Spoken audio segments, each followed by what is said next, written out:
کسی گزشتہ نشست میں اس پہ بڑی تفصیل سے گفتگو ہوئی تھی ہماری کہ کوئی بھی قدم اٹھانے سے پہلے ہمیں یہ چاہیے کہ ہم ایک تو مشورہ کر لیں جن کو ہم سمجھتے ہیں کہ وہ لوگ صاحب عقل ہیں، ہم سے زیادہ تجربہ کار ہیں، ہم سے زیادہ شعور رکھتے ہیں،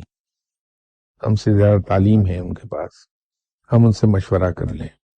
دوسری چیز یہ ہے کہ جو اللہ تعالیٰ نے ہمیں عقل عطا فرمائی ہے اور جو ذہنی صلاحیتیں عطا فرمائی ہیں، ہم انہیں بروئے کار لاتے ہوئے معاملے کے تمام پہلوؤں پر غور کر لیں اور اس کے بعد پھر کوئی ایک فیصلہ کریں، اور جب ہم ایک فیصلہ کر لیں تو پھر بڑی مضبوطی سے اس پہ جم جائیں، اور جو اللہ نے ہمیں جسمانی قوتیں عطا فرمائی ہیں اور ذہنی قوتیں عطا فرمائی ہیں ان سے بھرپور طریقے سے کام لیں اور اپنی پوری کوشش کر لیں اس معاملے کو نمٹانے کی۔ جب ہم نے کوشش کر لی تو نتیجہ اللہ پر چھوڑ دیا جائے کہ پروردگار ہماری ان کوششوں کے نتیجے میں ہمیں کیا عطا فرماتا ہے، یہ اس کا فیصلہ ہے، اور اس کے ہر فیصلے کو بڑی ہنسی و خوشی قبول کر لیا جائے۔ جہاں تک رکاوٹوں کی بات ہے تو رکاوٹیں تو ہر معاملے میں کوشش کرتے ہوئے آئیں گی، کوشش آدمی کرتا ہی وہاں ہے جہاں رکاوٹیں ہوتی ہیں، تو ان کو انڈیکیٹرز کے طور پر لینا وہ میرے خیال میں مناسب نہیں، کیونکہ کوئی ایسا معاملہ نہیں ہوگا جس میں آپ کو رکاوٹیں نہ آئیں، دقتیں پیش نہ آئیں۔ تو اگر ہم نے ان رکاوٹوں اور دقتوں کو ایز انڈیکیٹرز ریڈ کرنا شروع کر دیا تو پھر تو ہم ہاتھ پہ ہاتھ دھر کے رہ گئے، ہر معاملے میں جہاں دقت آئی اس کو وہیں ڈراپ کر دیا کہ نہیں صاحب یہ تو اللہ کو منظور نہیں۔ یہ چیز مناسب نہیں ہے، وہ بے عملی کی طرف لے جائے گی ہمیں۔ تو کوشش ہم پر فرض ہے، وہ بھرپور کوشش کی جانی چاہیے، اور اس میں فزیکل ایفرٹ کے ساتھ ساتھ انٹلیکچوئل ایفرٹ اور عقل کا استعمال اور مشورہ یہ ضرور استعمال کیجیے۔ یہی مومن کی نشانی ہے، مومن اپنے دنیاوی معاملات کو اسی ترکیب سے نمٹاتا ہے۔ تو انشاءاللہ نیکسٹ سنڈے پر ملاقات ہوتی ہے آپ سے۔